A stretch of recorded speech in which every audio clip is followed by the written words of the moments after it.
Marguerite Voss slid the resignation letter across my own desk in my own office and said, "It's simpler if you just sign it. Griffin can take over authentication, and everyone keeps their dignity." I read it once, set it down, and thanked her for her time. I didn't tell her that I'd already photographed the ledger she thought was still locked in the archive room 3 floors below us.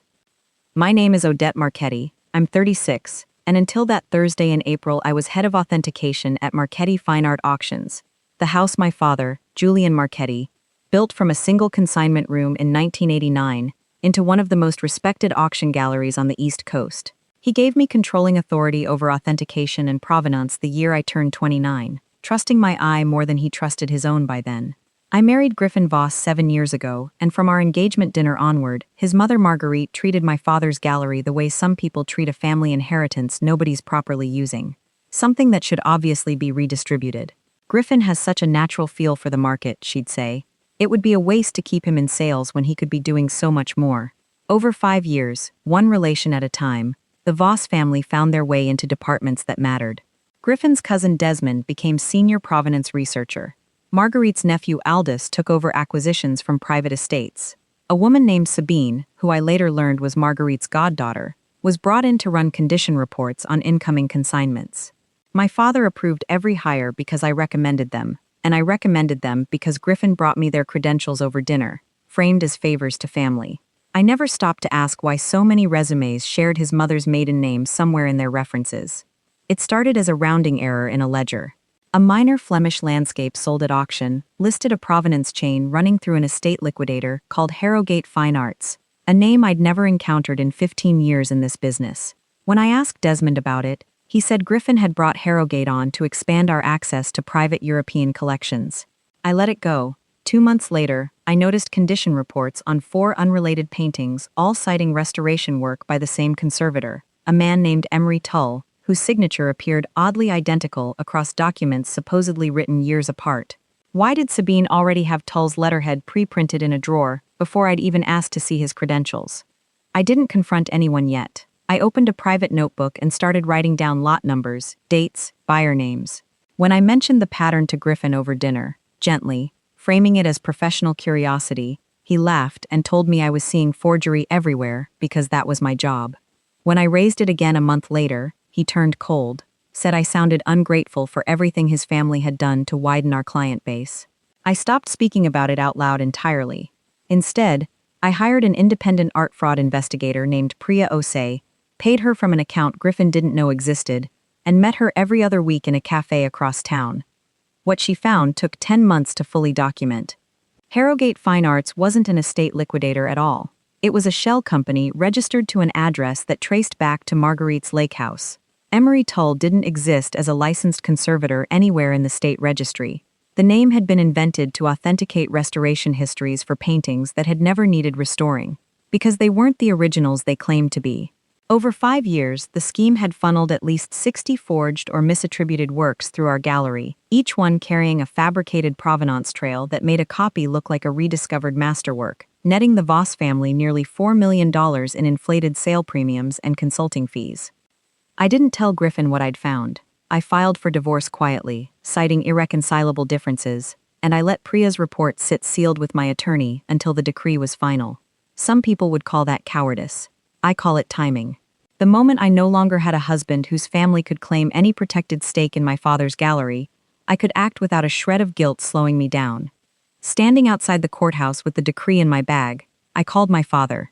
I told him everything: the shell liquidator, the invented conservator, the forged provenance chains running back years. I told him it was time to remove every Voss relative from the gallery floor, effective immediately, security escorting them out before closing. He was silent for a long moment. Then he said, "Send me the file." Within the hour, our general counsel had a name list. Within 3 hours, the terminations began. That evening, while I was still unpacking boxes in the small apartment I'd moved into during the separation, Marguerite showed up at my door. She had never once raised her voice in 7 years of holiday dinners, but she was pounding hard enough that a neighbor's light flicked on. When I opened it, she was already shouting, demanding I reverse the terminations, warning me I had no idea what I'd just done to a family that had built half of what my father called his gallery. I told her the only thing that had been built was a forgery pipeline, slowly, deliberately, for 5 years, and that the fraud report sitting with my lawyer proved every canvas of it. Something shifted in her face then, and I knew she understood I wasn't guessing. She tried softness next, telling me Griffin still loved me, that this could all be quietly undone if I reinstated everyone and let the past stay buried. I told her there was no version of that available to her anymore, that if she or Desmond or Aldous or Sabine wanted to contest their termination, they were welcome to do it in front of the state's art dealers licensing board, where the fraud investigation would become public record.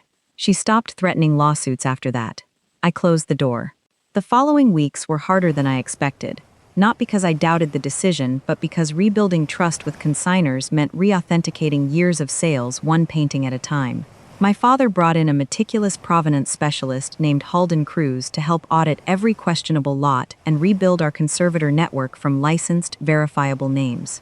Within 2 months, 3 previously authenticated works were quietly withdrawn from circulation and returned to their true owners of record, and our insurance underwriters, once notified, dropped our fraud liability premium by nearly a quarter once the shell entities were severed from our records.